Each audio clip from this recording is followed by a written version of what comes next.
Hey guys, welcome back. Thanks for joining me for another video. In this week's video, I want to talk about emotional manipulators, and this is a great topic. I'm going to give you 5 different ways that someone in your life could possibly be using these abusive tactics on you.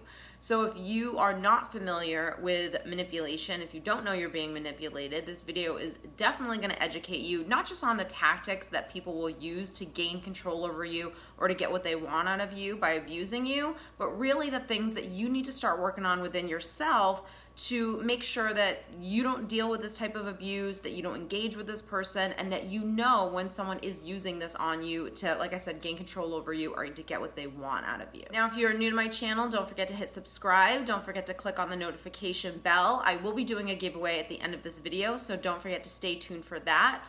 Now let's get right into this week's video. So it's so important to recognize when someone is manipulating you, not just because it's important to make sure that you don't get abused, but it's also important to know, okay, when have I been around someone that did use manipulation, emotional manipulation on me, and why did I allow this to happen? So my biggest thing with my clients when I'm coaching them, and even this channel, the message of this channel is really to obviously understand and learn tactics that people will use to get what they want out of you, right? To teach you what emotional abuse is, to teach you what gaslighting is and things of that sort. But at the end of the day, when you're put in situations, when you meet new people or even the people that are currently in your life, you have to learn what are the things that are going on inside of me that are causing me to allow this person to abuse me? So it's not just about learning about what abuse looks like. It's also going to be about what are the things that you need to do within yourself to make sure that you don't deal with this type of abuse, that you don't put up with abuse, that you don't engage with abuse, and that you learn how to really love yourself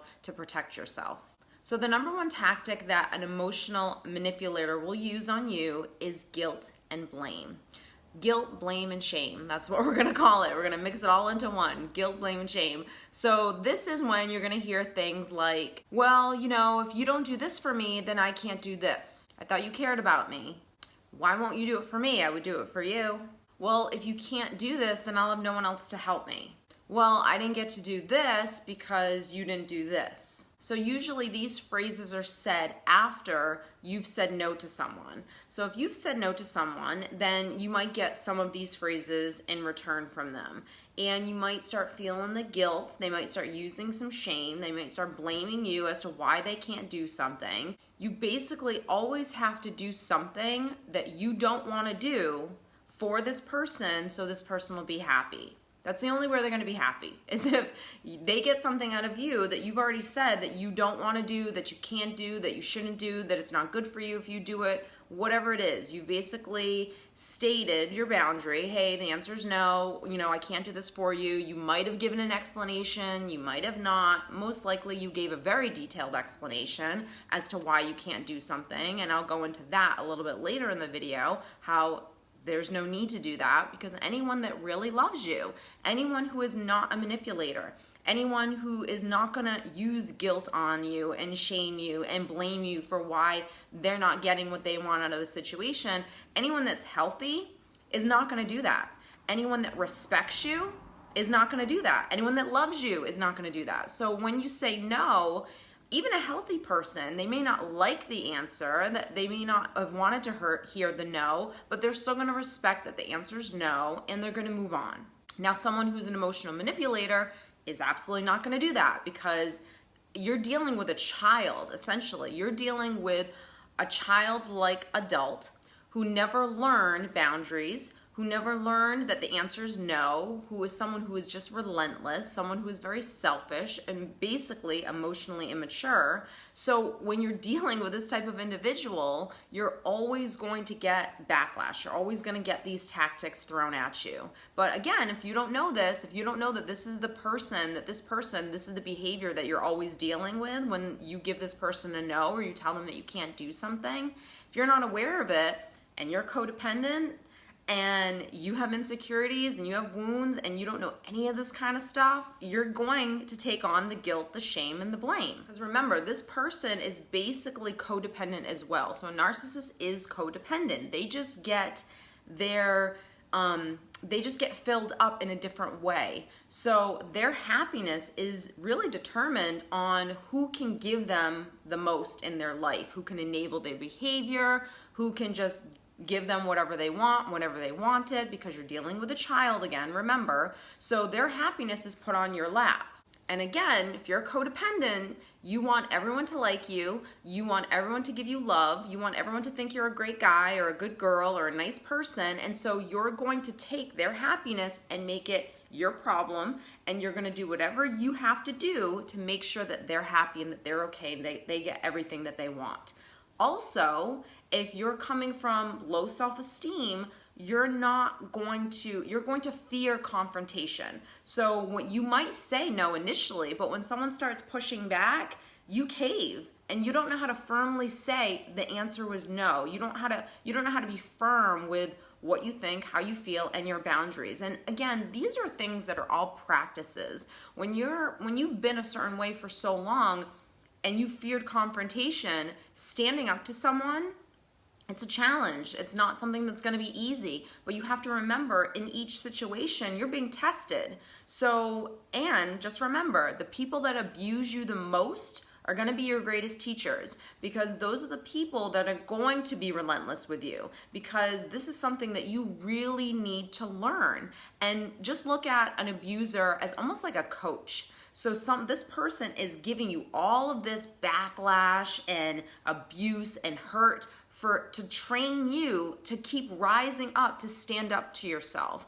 And when you look at it that way, you may not take everything so personally. You may understand why someone is the way they are, and you might look at every opportunity that you get with an abuser as an opportunity for you to love yourself, for you to stand up for yourself. And again, it's a practice. It's a practice every time, learning how to rise to the occasion. Every time staying in that firm, the answer was no. And you can get mad at me. You can have backlash. You can try to use all these tactics on me, but they're not going to work.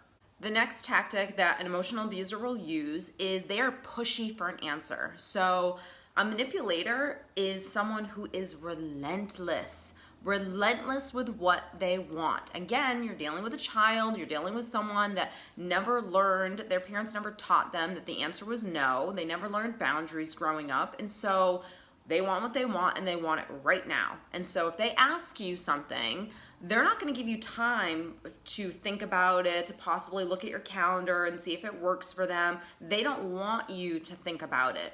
Number one, they want an answer right now because they want what they want, right? So they want to get an answer from you because all they're really looking for is to control you so they can have whatever it is that they want in the situation. So this is the person that will ask you a favor, and when you say, okay, well, let me just think about it, they might say, well, I kind of need an answer really quick. And that's totally fine if someone actually does say that, because then maybe the answer is no. If you can't respect, then I need a minute to check with my husband, check with my wife, make sure, look at my calendar, whatever it is that you need to do to make sure that what they're asking of you works for you, then the answer is no. But you also could be dealing with someone that said, hey, I just asked you of this, and I just wanted to kind of circle back around, and it's been like a few hours. I just want to make sure, can you do this? And they're just pressing and pressing and pressing. And again, if it's something that they really need an answer on, they need a ride to the airport in an hour, of course, they might need an answer back right away. But if you're dealing with someone that is a taker, right, is abusive, then this is something that they're going to do constantly, because again, they don't want you to think about what works best for you, because what works best for you is really irrelevant. What they really want is whatever it is they're looking to get out of the situation, and they want it right now. So if you've ever dealt with a toddler, a young child, even a teenager, there are certain points in the development of a human being that they are extremely selfish, and it's all about them. And this is no different. This is just an adult this is just a child that's living in an adult body, but really the, mentality and the emotional intelligence of this person is very childlike. So remember, how do we get out of someone being relentless? Well, if they can't wait and give you time to think about it, then the answer right away is no. And if the answer is no, and they keep being relentless with or using guilt or shame or anything like that on you, staying firm in that no. If you want to give a brief explanation as to why the answer is no, you can do that as well. But I don't even think that that's necessary, because again, anyone that loves you, anyone that respects you, is going to respect that your answer was no. They're not going to need a detailed explanation as to why you can't do something for them.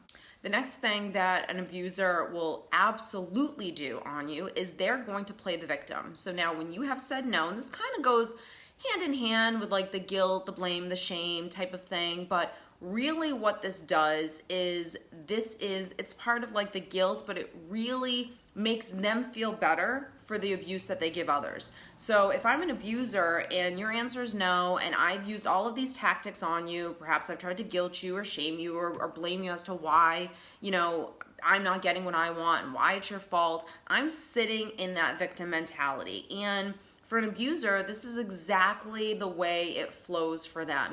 First comes the guilt, then comes the shame, then comes the blame, then comes the victim mentality where you're the bad guy, I'm the good guy, I do everything for you, you never do anything for me. And it just allows them to not take responsibility for the fact that whatever it is that they're looking to get out of this situation, that's on them. It's not on you. It has nothing to do with you. Now, usually this really comes into play when you have set the boundary. When you have set the boundary, you are beginning to enforce the boundary. When you have, stuck in that the answer was no, and you're very firm with it and you're not backing down, you're going to start getting this backlash basically from this person. They are going to play the victim because they want you to feel bad for them. And again, if you're a codependent, if you're a people pleaser, if you're maybe really empathetic and you're compassionate to what other people are going through, no matter what it is, if it's Joe needs a ride and you can't give it to him, and he's gone through all of these tactics to see, okay, well, is guilt gonna work on her? Is shame gonna work on her? Okay, I'm blaming her now. Okay, now I'm just gonna be the victim here, and I'm gonna pretend like I always do everything for her, she never does anything for me, and let's see if that works, right? So these are all different layers of the abuse that a manipulator is gonna go through in order to see which one of these things is going to allow me to control her and to get what I want out of her. So the next layer in this is perhaps if the victim mentality is not working, they will begin to start negotiating with you. So this is where they're going to promise you the world. They're going to promise you the world. They're going to lie to see if they can get what they want out of you. This is where this person will start playing tit for tat. Now remember, this person is an abuser. So an abuser studies their victims. And their victims are really anyone that's in their life. So it's not like you're just this one person that they're targeting out to abuse. No, they have many people in their life, enablers, codependent people as well, that they're just looking to get what they want out of them. And so they're going to abuse them in certain ways to control and to get what they want, right? So this is just another tactic. Now, an abuser, like I said, studies their victims. So they know, number one, what you need in your life, what you need help with, where you're vulnerable, where you're a little maybe weak and codependent, where your wounds are. So they know, okay, well, if I negotiate that if I give her this because I know she really wants this and she needs this, then she'll give me this. And they'll start this dance with you. Now, this is very much the case when you are working with someone who's narcissistic, when you are co-parenting with someone who's narcissistic, or perhaps even divorcing someone who's narcissistic, or really just anyone who has this type of abusive behavior. But really, in these types of situations, the negotiating, the promising the world, this is where the lying starts to happen, because none of what they're going to say is going to come to fruition. Because whatever they then promise you, when the roles get flipped and you're like, hey, I helped you with this and now I need help with this, you're going to be left high and dry, okay? Nothing is going to happen from this person because they're going to give you a reason or an excuse as to why they can't deliver what it is that they promised. Or if they start to deliver it, they're going to take it right back, because this is just the dance that these people will play. It's not about you. It's not about what you want in every situation. It's not about, saying, okay, well, if you scratch my back, I'll scratch yours. It just does not work that way, because this person is extremely selfish. There is nothing genuine about this person. everything that they're saying in this phase during this tactic is all just a ploy to abuse you, to give you hope that they're a good person, to give you hope that they're going to help you out when times get tough. But really, that's just not the case. So it's tough sometimes, depending on who the person is in your life, to really accept this about this person, because this person is so convincing that they're normal, that they're healthy, that they're caring, that they care about you, that they respect you, when that's just really not the reality of who this person actually is. They have a personality disorder. There is something that is going on inside of them that forces them to use, that allows them to use these tactics on people to abuse them. Now, when all of these things fail and they still are not getting what they want out of you, this is where the real abuse starts to happen. And the reason why I said a lot of these, especially the tit for tat type of thing, goes hand in hand with someone that you either work with, definitely someone that you're co-parenting with, parallel parenting with, even someone that you're possibly divorcing that could be abusive in this way. This is when the bullying starts happening. This is when the threatening starts happening. This is when the name calling starts happening. This is where the real abuse starts to take place. Because basically what you have done is you have upset a child. And when a toddler gets upset, what do? They throw a fit.